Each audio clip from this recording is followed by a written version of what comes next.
I think Sam, it was 1982, 1979.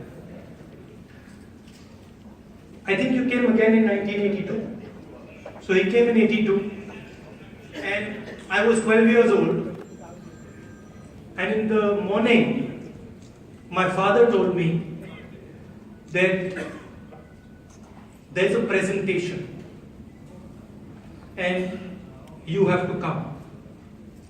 I didn't know what presentation meant. I thought I was going to get a present. Anyway, I went there and my sister and me were made to sit down in the back of the room quietly. And we sat there for 6 hours. And Sam and my father discussed computers. I didn't quite understand what a computer was. Nobody actually in 1982 really understood what a computer was. To me, it looked like a little box with a TV screen on it. And frankly, I didn't like that presentation because as a little kid, I just couldn't stand the fact that I had to sit there for 6 hours.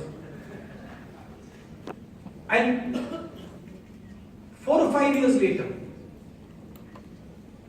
I started to see the result of that presentation.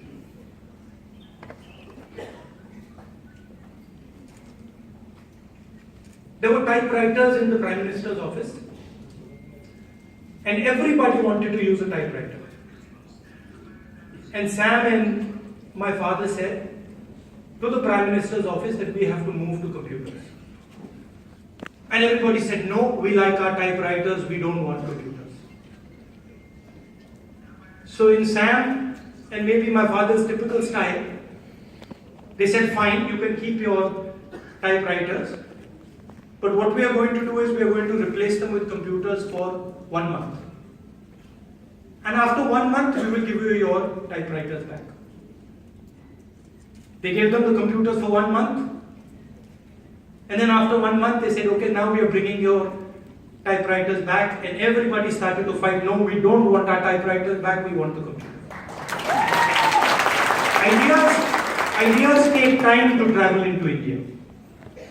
But when an idea is good, India understands it very quickly and uses it and shows the world how it can be used. I've been talking to Sam and I made a point to him in the car and he said, oh, I had never thought about that. You're all non-resident Indians. The Congress movement, the original Congress movement, was an NRI movement.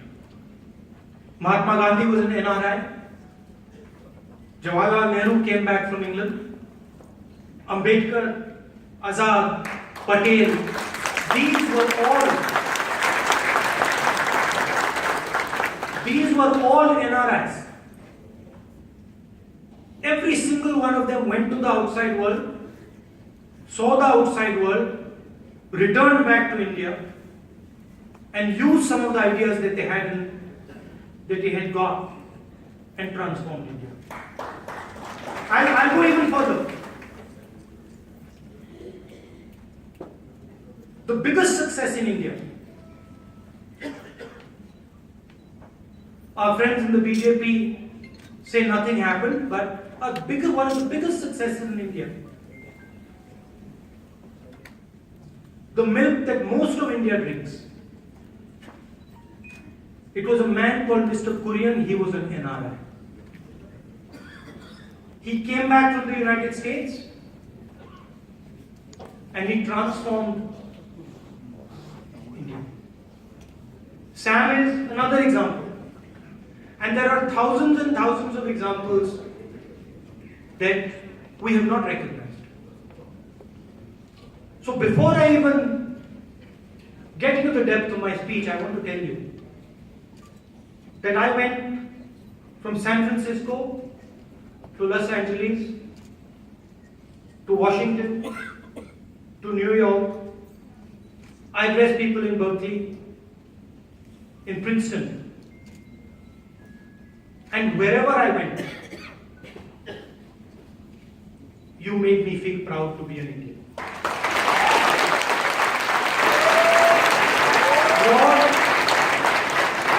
Everywhere you look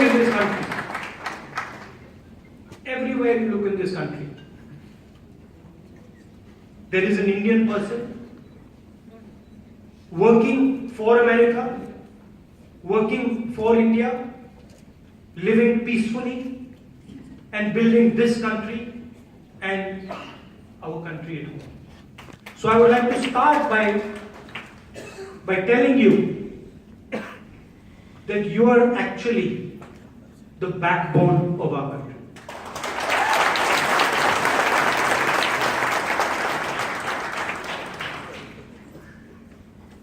Some people view India as a geographical construct. They view India as a piece of land. I don't view India as a piece of land. I view India as a set of ideas. So for me, anybody who has the ideas that make up India is an Indian.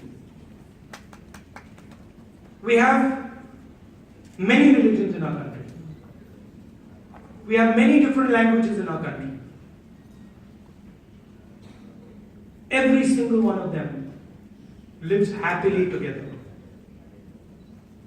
And the reason they have been able to do so are the ideas of the Congress Party. Sam Pitroda just said that the Congress is 130 years old. Yes, it is true. The Congress organization is slightly more than a century old. But the Congress idea in India is thousands of years old. And we don't represent an organization.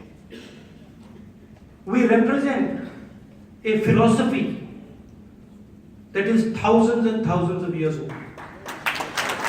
And I'll tell you a little bit about what that philosophy is.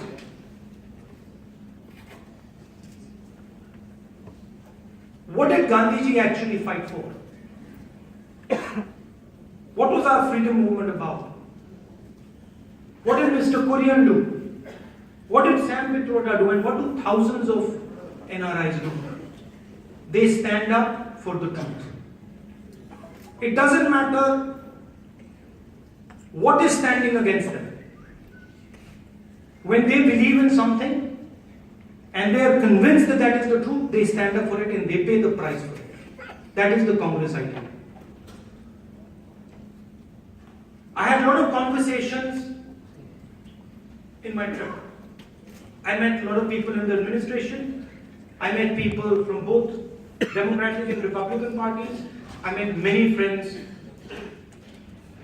NRI friends. And I must tell you, I was very surprised.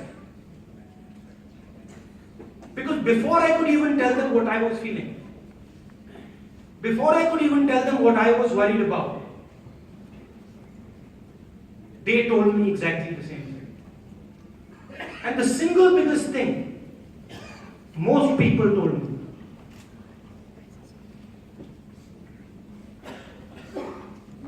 what has happened to the tolerance that used to prevail in India?